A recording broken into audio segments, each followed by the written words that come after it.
ایک بلڈنگ زیر تعمیر تھی. ایک انجینئر 5ویں منزل پر کام کر رہا تھا. اس نے نیچے کھڑے مزدور کو بلانے کی کوشش کی مگر آواز اس تک نہیں پہنچی. مزدور کو متوجہ کرنے کے لیے اس نے اپنی جیب میں سے ایک سکہ نکالا اور نیچے پھینکا. مزدور کے سامنے گرا.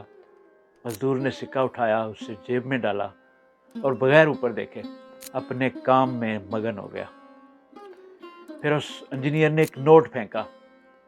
مزدور کی نظر نوٹ پر پڑی, مسکرایا, اٹھایا, جیب میں ڈالا اور کام پر لگ گیا. حتیٰ کہ انجینئر نے ایک بڑی مالیت کا نوٹ پھینکا. مزدور نے اسے بھی اٹھایا, جیب میں ڈالا اور اپنے کام میں مصروف ہو گیا. انجینئر نے وہاں سے کنکری اٹھائی اور اسے نیچے پھینکا جو کہ مزدور کے کندھے پر لگی. اب کی بار مزدور نے فوراً اوپر دیکھا اور پھینکنے والے کی طرف متوجہ ہوا. یہی عالم سب کا ہے. جب زندگی نعمتوں کی بارش کرتی ہے, صحت, سکون, روزی, محبت, عزت, سب کچھ ہمارے پاس ہوتا ہے. ہم یہ سب کچھ اپنی جیب میں ڈال کر آگے بڑھ جاتے ہیں.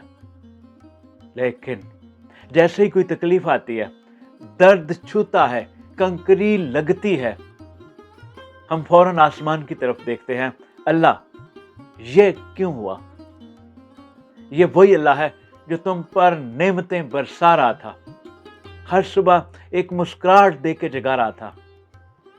جب وہ خاموشی سے دیے جا رہا ہوتا ہے تو ہم اسے پلٹ کر نہیں دیکھتے. حق تو یہ ہے کہ ہر خوشی, سکون اور مسکراہٹ کے بدلے اپنا سر جھکائیں اور دل سے نکلے الحمدللہ رب العالمین. کاش ہم زندگی میں اس کنکری کا انتظار نہ کریں. کاش ہمیں شکر جگائے نہ کہ درد.